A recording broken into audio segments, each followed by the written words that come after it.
Olá, amigos, amigas, professores, professoras. Sou a professora Luciana Sávio e hoje queria dar umas dicas para vocês fazerem uma adaptação curricular fácil, tornar sua aula, sua conversa muito mais interessante. Primeiramente, temos que conhecer os nossos interlocutores, conhecer a nossa plateia. É fundamental. Sem isso, não conseguiremos fazer uma adaptação curricular. Porque adaptar é fazer algumas modificações nas nossas atividades, na nossa conversa, na nossa proposta de trabalho para incluir a todos. Só que todos quem? A gente vai ter que saber quem são esses todos, né? Se eu vou fazer uma palestra, por exemplo, para 2.000, 3.000 pessoas, eu já fiz a adaptação curricular. Porque se eu tenho uma plateia de 2.000 pessoas que venham me ver, né? Que venham me ouvir, é porque eu realmente já sou uma pessoa consagrada e já tenho essa empatia, não é? Que é uma habilidade da inteligência emocional que a gente precisa exercitar. Então, primeiro, conhecer o nosso público. Segundo, desenvolver a habilidade da empatia. São dois fatores fundamentais, né? E como na minha sala de aula, na conversa onde eu estiver, as pessoas não vão, às vezes, pagar para me ver, né? Muitas vezes vão estar ali porque serão obrigados a estar, no caso dos alunos é assim que acontece. Por que não tentar ser mais interessante? Por que não tentar realmente, de fato, conseguir passar o nosso recado e ensinar, de fato, aprendendo também, é claro, para todos os alunos? Lembrando mais uma vez, o objetivo da adaptação curricular é a inclusão de todos os alunos, seja em quaisquer currículos, seja no currículo escolar, no currículo profissional, familiar, enfim, em quaisquer contextos em que nós pretendamos nos fazer entender, é preciso adaptar. Né? Porque nós temos diferentes cabeças que pensam de maneiras diferentes, que reagem diferentemente aos nossos estímulos. Então é fundamental que nós tenhamos a capacidade, a vontade de sair de nós mesmos para tentar entrar dentro de cada uma daquelas cabecinhas para poder fazer essa adaptação. É claro que para isso eu vou ter que juntar, enriquecer a minha fala de elementos que sejam interessantes para todos. Então, se eu não me fizer interessante para todos o tempo todo, pelo menos uma parte do tempo eu vou me fazer interessante para uma parte desse todo. E é essa a ideia. Melhor do que falar sozinha, né? Como a gente vê, como a gente vivencia muito hoje em dia, né? Pessoas que começam a contar uma história e de repente se veem falando sozinhas. Isso é muito comum, até no meio social em que a gente convive. Entre professores, então, é o que mais tem, né? A gente começa a falar, quando a gente vê, as pessoas vão se dispersando, vão conversando de outras coisas, as conversas vão se cruzando e acaba virando uma torre de Babel. Então, é preciso pesquisar elementos que interessem a todas as pessoas.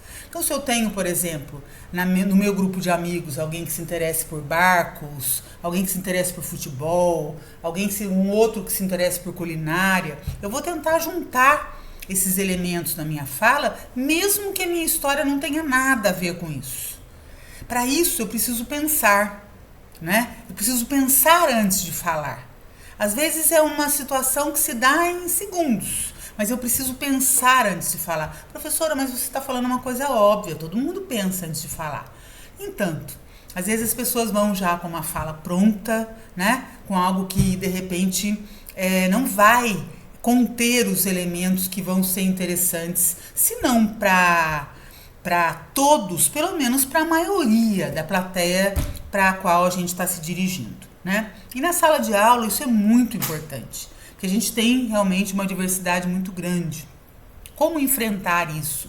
Como fazer disso um benefício para nós? Adaptando, né? E para adaptar, a gente vai usar esses elementos, né, que estão na cabeça do outro, de outras pessoas, para compor a nossa fala. né? Um pouquinho de trabalho para algumas pessoas que não querem sair da zona de conforto. Precisa sair de si mesmo. A própria empatia, ela às vezes pode ser dolorosa, porque você se colocar no lugar do outro, às vezes pode ser um exercício que para algumas pessoas não é muito agradável, na medida em que, será que o que eu estou falando está agradando? Só que se a gente não pensar dessa forma e não tentar atingir esse objetivo, a nossa adaptação curricular não será eficaz, né? Então, é importante, tá, gente, que eu diversifique as minhas propostas de atividades, as minhas estratégias, tá? Ah, mas existem vários tipos de adaptações, diversas formas. Existe um livro sobre adaptações, existem várias teorias e são muito importantes. É importante que sejam conhecidas. Mas vamos falar na prática, como que funciona na nossa sala de aula. Então, o primeiro ponto, relembrando, conhecer. Tentar conhecer. Ah, professora, mas eu dou aula em 10 salas, eu tenho 20 turmas, como é que eu vou conhecer todo mundo? Dedique um tempo para isso.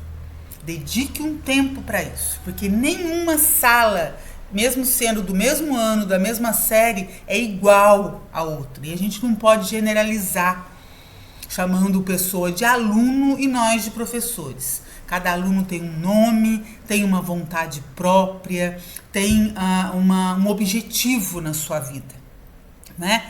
Então é importante que a gente descubra, que a gente tente descobrir quais são esses objetivos. Tempo para isso a gente faz, né? Com apoio da escola, nos horários de reunião pedagógica, pesquisando, né? Na internet. Se eu tenho uma pessoa com deficiência, por exemplo, é importante que eu conheça um pouco sobre aquela deficiência, né? O autista, por exemplo, é importante que eu conheça o que esse autista gosta. O autista, quando ele foca em alguma coisa, né? Ele se empolga bastante, nós também, né? Mas é importante pegar aquele foco dele e tentar trabalhar uma coisa que tenha esse foco, não só com ele, mas com os demais.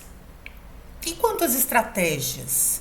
Eu tenho um aluno, de repente, que não consegue perceber o abstrato, não consegue abstrair, falando, colocando, ele não consegue imaginar a situação. Ele precisa do concreto. Ora, que bom! Se a gente pesquisar, a maioria de nós precisa do concreto, ou precisou um dia quando foi aluno. Talvez daí derive muitas dificuldades que a gente tem hoje.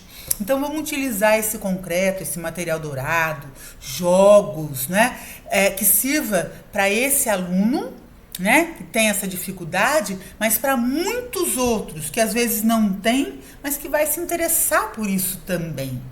Então nós temos que pensar muito bem nessa questão. O que nós vamos fazer que vai interessar para todos?